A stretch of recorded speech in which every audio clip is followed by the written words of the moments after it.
जादुई समुद्र पार्ट 2। रामपुर नाम का एक छोटा सा गांव था। उसी गांव में मोहन नाम का एक मछुआरा रहता था। मोहन हर रोज उसी गांव के एक बड़े समुद्र के किनारे जाता और वहां से कुछ मछलियों को पकड़कर लेकर आता और उन्हें बाजार में बेच देता। इस तरह से मोहन अपना गुजारा चलाता था। मोहन के परिवार में उसकी पत्नी रेनू और एक उसकी छोटी बेटी दिव्या थी। मोहन मछलियों को पकड़ने में बहुत ही माहिर था, इसलिए हर रोज उसकी जाल में कई सारी मछलियां फंस जाया करती थी। इसलिए मोहन को उन मछलियों को बाजार में बेचने पर काफ़ी अच्छे पैसे मिल जाते थे और उन पैसों से मोहन के 2 से 3 दिन तो आराम से कट जाते थे। फिर इसी तरह कुछ दिन बीत गए और अब से मोहन का मछलियों को पकड़ने का काम बहुत ही धीमा हो गया, क्योंकि कई दिनों से मोहन की जाल में कुछ ही चुनिंदा मछलियां फंस रही थी, जिसे बाजार में बेचने पर बहुत ही कम पैसे मिलते थे। इसलिए मोहन को अब उन पैसों से अपने रोज का खर्च चलाने में बड़ी परेशानी आने लगी, जिसके चलते मोहन अब बहुत ही परेशान रहने लगा, क्योंकि उसे बस इसी बात की चिंता रहती थी कि यदि अगर ऐसे ही चलता रहा तो मैं अपने परिवार का गुजारा कैसे चला पाऊंगा।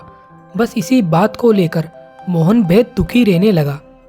फिर एक दिन जब मोहन रोज की तरह समुद्र से मछलियों को पकड़ने के लिए घर से जा ही रहा था कि तभी अचानक उसकी पत्नी रेनू मोहन के पास आई और फिर वे मोहन से कहने लगी, अरे सुनिए जी, हमें जल्द से जल्द थोड़े पैसों का बंदोबस्त करना होगा, क्योंकि घर में खाने का राशन भी खत्म होने वाला है और बेटी दिव्या के स्कूल की फीस भी जमा करानी है। तभी पत्नी की इस बात को सुनकर मोहन उसकी पत्नी रेनू से कहने लगा कि रेनू, तुम्हें तो पता ही है कि कई दिनों से मेरी जाल में बहुत ही कम मछलियां फंस रही है, जिसके चलते उन्हें बाजार में बेचने पर बहुत ही कम पैसे मिलते हैं। इसी कारण हमारी आर्थिक स्थिति अभी बहुत ज़्यादा खराब हो गई है। पर तुम चिंता मत करो, मैं कैसे भी करके पैसों का बंदोबस्त करता हूँ। फिर इतना कहने के बाद ही मोहन मछलियों को पकड़ने के लिए घर से निकल गया। फिर मोहन ने गांव के समुद्र के पास पहुँचने के बाद मछलियों के जाल को समुद्र में फेंक दिया मछलियों को पकड़ने के लिए। और फिर कुछ समय मोहन जाल में मछलियों के फंसने का इंतजार करने लगा और फिर उसे ऐसे ही कई घंटे बीत गए।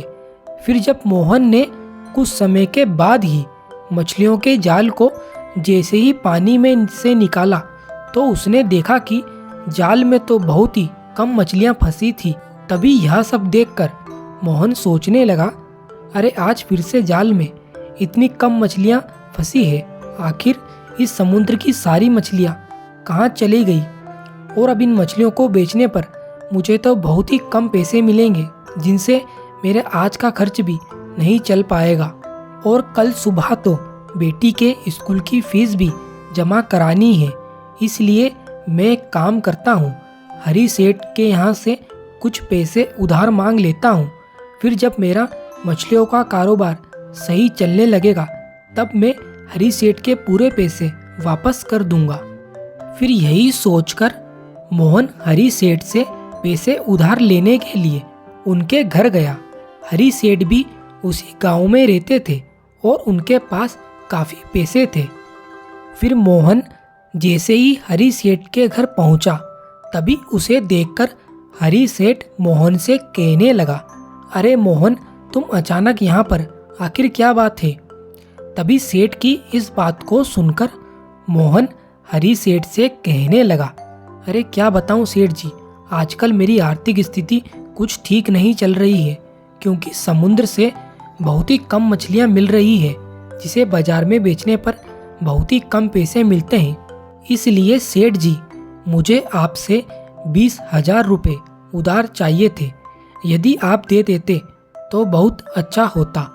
तभी मोहन के इतना कहने के बाद ही हरी सेठ मोहन से कहने लगा कि मोहन, पैसे तो मैं तुम्हें उधार दे दूंगा, पर मुझे मेरे पूरे पैसे समय पर वापस चाहिए, और वो भी ब्याज के साथ। फिर मोहन हरी सेठ की इस बात को सुनकर सेठ से कहने लगा, अरे सेठ जी, आप चिंता ना करें, मैं आपके पूरे पैसे ब्याज समेत समय पर वापस कर दूंगा। मोहन के इतना कहने के बाद ही हरी सेठ ने मोहन को 20,000 रुपये उधार दे दिए, और फिर मोहन उन पैसों को लेकर वहाँ से चला गया। फिर मोहन जैसे ही घर पहुँचा, तभी वे उसकी पत्नी रेनू से कहने लगा, अरे रेनू, आज फिर से जाल में बहुत ही कम मछलियाँ फंसी, जिसे बाजार में बेचने पर बहुत ही कम पैसे मिले थे। इसलिए उन पैसों से ना तो हमारे आज का खर्च चल पाता और ना ही बेटी के स्कूल की फीस जमा हो पाती। इसलिए मैंने मजबूरी में हरी सेठ के यहाँ से 20,000 रुपये उधार ले लिए, ताकि अभी का हमारा काम तो चल जाएगा। तभी मोहन की इस बात को सुनकर उसकी पत्नी रेनू मोहन से कहने लगी कि मैं आपकी मजबूरी समझ सकती हूँ, पर हरी सेठ तो पैसों पर बहुत ब्याज लेते हैं, इसलिए यदि हमने जल्द से जल्द अगर उनके पूरे पैसे वापस नहीं किए तो उनके पैसे बहुत बढ़ जाएंगे, और ऐसे में हमारे पे बहुत कर्ज हो जाएगा, जिसके चलते हमारी आर्थिक स्थिति और भी ज़्यादा खराब हो जाएगी। फिर पत्नी की इस बात को सुनकर मोहन उसकी पत्नी रेनू से कहने लगा, अरे भाग्यवान, तुम चिंता ना करो, मैं जल्द से जल्द हरी सेठ के पूरे पैसे वापस कर दूंगा। फिर मोहन के इतना कहने के बाद ही उसकी पत्नी रेनू रसोई घर में खाना बनाने के लिए चली गई, और फिर कुछ समय के बाद ही मोहन की पत्नी रेनू ने खाना बनाया, और फिर वे दोनों खाना खाकर सो गए। फिर अगले ही दिन मोहन रोज की तरह समुद्र से मछलियों को पकड़ने के लिए सुबह जल्दी ही घर से चला गया। फिर समुद्र के किनारे पर पहुंचने के बाद मोहन ने हर रोज की तरह मछलियों के जाल को पानी में फेंक दिया, और फिर कुछ समय वे मछलियों के फंसने का इंतजार करने लगा। फिर जब कुछ समय के बाद मोहन ने उस दिन जाल को पानी में से निकाला, तो उसने देखा कि आज तो जाल में एक भी मछलियां नहीं फंसी थी, पूरा जाल ही खाली था। और यह सब देखकर मोहन बहुत ही दुखी हो गया, और फिर कई दिनों तक ऐसा ही चलता रहा। मोहन को अब समुद्र से बहुत ही कम मछलियां मिल रही थी, जिसके चलते मोहन की अब आर्थिक स्थिति तो और भी ज़्यादा खराब हो गई। ऐसे में मोहन ने ऐसी परिस्थिति को देखते हुए अब गांव के कई और लोगों से पैसे उधार ले लिए थे, जिसके चलते मोहन पे अब बहुत सारा कर्ज हो चुका था। फिर इसी तरह ऐसे ही कई महीने बीत गए, और इस बीच में मोहन ने गांव के किसी भी व्यक्ति के पैसे वापस नहीं किए। फिर जब एक दिन मोहन घर पर नहीं था, तभी अचानक उसके घर के बाहर हरी सेठ के कुछ आदमी आए, और फिर वे बाहर से आवाज लगाने लगे, अरे मोहन भाई, जल्दी बाहर आओ, हरी सेठ ने तुम्हें बुलाया है।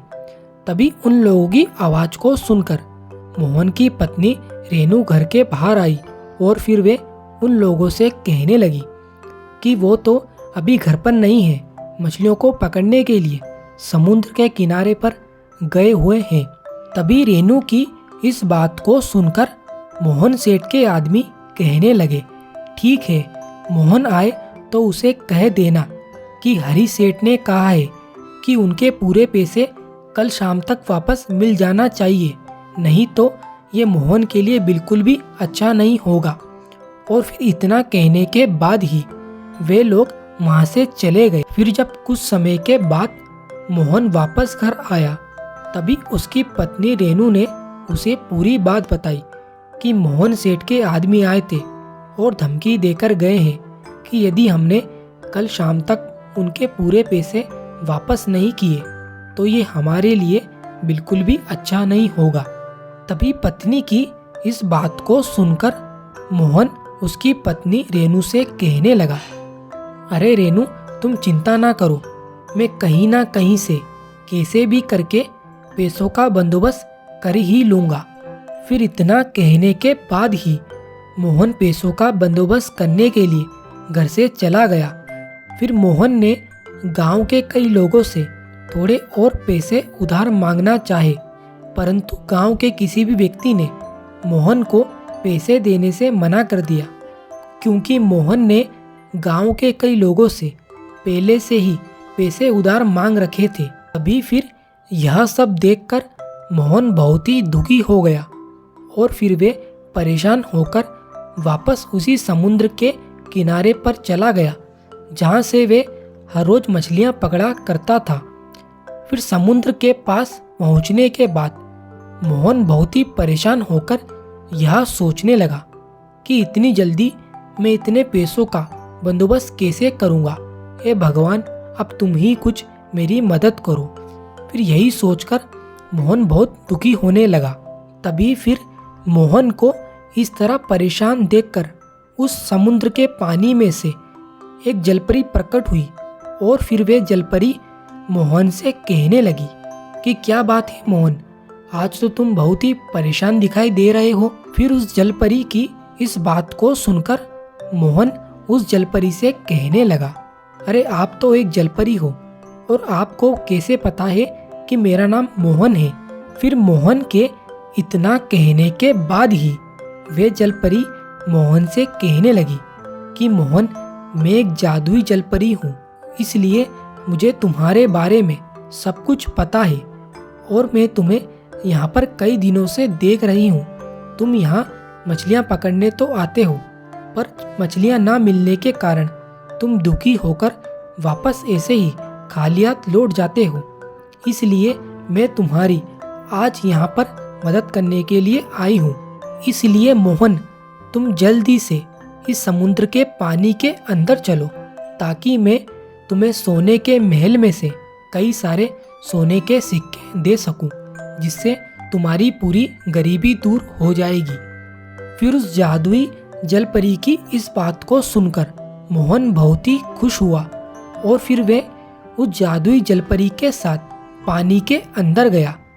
फिर वे जादुई जलपरी मोहन को एक सोने के महल में लेकर पहुंची, जहां पर कई सारे सोने के सिक्के थे।